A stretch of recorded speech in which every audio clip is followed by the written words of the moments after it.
Hello guys, ഉപ്പും മുളകും പുത്തൻ വിശേഷങ്ങളിലേക്ക് എല്ലാ കുട്ടിക്കാർക്കും സ്വാഗതം. അങ്ങനെ നമ്മുടെ പുതിയ എപ്പിസോഡിലുണ്ടല്ലോ, നമ്മൾ കണ്ടിരുന്നു നമ്മുടെ ലച്ചുവിൻ്റെയും സിദ്ധുവിൻ്റെയും ആ ഒരു വെഡ്ഡിങ് ആനിവേഴ്സറി ആഘോഷങ്ങളും കേക്ക് മുറിയും. നമ്മുടെ സിദ്ധു തെറ്റിദ്ധരിച്ചു നമ്മുടെ കല്ലുമോളുടെ ബർത്ത്ഡേ ആയിരിക്കുമെന്ന് കരുതി. പക്ഷെ ലച്ചു നമ്മുടെ വെഡ്ഡിങ് ആനിവേഴ്സറി ദിവസമായതുകൊണ്ട് തന്നെ നമ്മുടെ സിദ്ധുവിൻ്റെ അടുത്ത് ക്ഷമിക്കുന്നുണ്ട്. പോട്ടെ എന്നും പറഞ്ഞിട്ട് നമ്മുടെ ലച്ചു സർപ്രൈസ് ആയിട്ട് കൊണ്ടുവന്ന ആ ഒരു കേക്കൊക്കെ മുറിച്ച് നമ്മുടെ സിദ്ധുവും ലച്ചുവും പാറമട കുടുംബം മൊത്തത്തിൽ ഭയങ്കര ഹാപ്പി ആയിട്ട് അടിച്ചു പൊളിച്ചു പോകുന്നൊരു നിമിഷങ്ങളാണല്ലോ നമ്മൾ പുതിയ എപ്പിസോഡിൽ കണ്ടത്. അപ്പൊ ഇനി എന്തായിരിക്കും എന്നുള്ളതാണ് നമുക്ക് പ്രേക്ഷകർക്ക് ആകാംക്ഷ, അല്ലെ?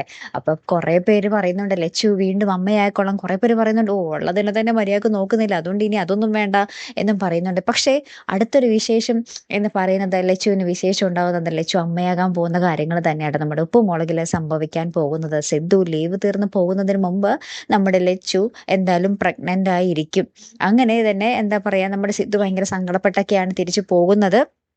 സിദ്ധു പോകുന്നതിൽ നമുക്ക് പ്രേക്ഷകർക്ക് ഒട്ടും താല്പര്യമില്ല. കാരണം കുറെ നാളത്തെ കാത്തിരിപ്പിന് ശേഷമാണ് നമ്മുടെ സിദ്ധു വന്നത്, അല്ലെ? അപ്പൊ കുറച്ച് അധികം നാൾ നമ്മുടെ ഒപ്പം ഉണ്ടാകണമെന്ന് നമ്മുടെയൊക്കെ ഒരു ആഗ്രഹമാണ്. പക്ഷെ എത്ര ദിവസം ഉണ്ടാകും എന്നുള്ളത് നമുക്കിപ്പോൾ പറയാൻ സാധിക്കില്ല. എന്തായാലും നമ്മുടെ സിദ്ധു പോകുന്നതിന് മുമ്പ് നമ്മുടെ ലച്ചു ഇങ്ങനെ പ്രഗ്നന്റ് ആകുന്നുണ്ട്, നമ്മുടെ കല്ലുമോൾക്കൊരു വാവ് വരാൻ പോകുന്നു എന്നും പറഞ്ഞ് നമ്മുടെ സിദ്ധു അതൊരു ആഘോഷമാക്കുന്നുണ്ട്. അങ്ങനത്തെ ഒരു കിടിലൻ രംഗങ്ങളാട്ടോ കൂട്ടുകാരെ നമുക്ക് ഇനി ഉപ്പും മുളകിൽ കാണുവാൻ സാധിക്കുന്നതേ.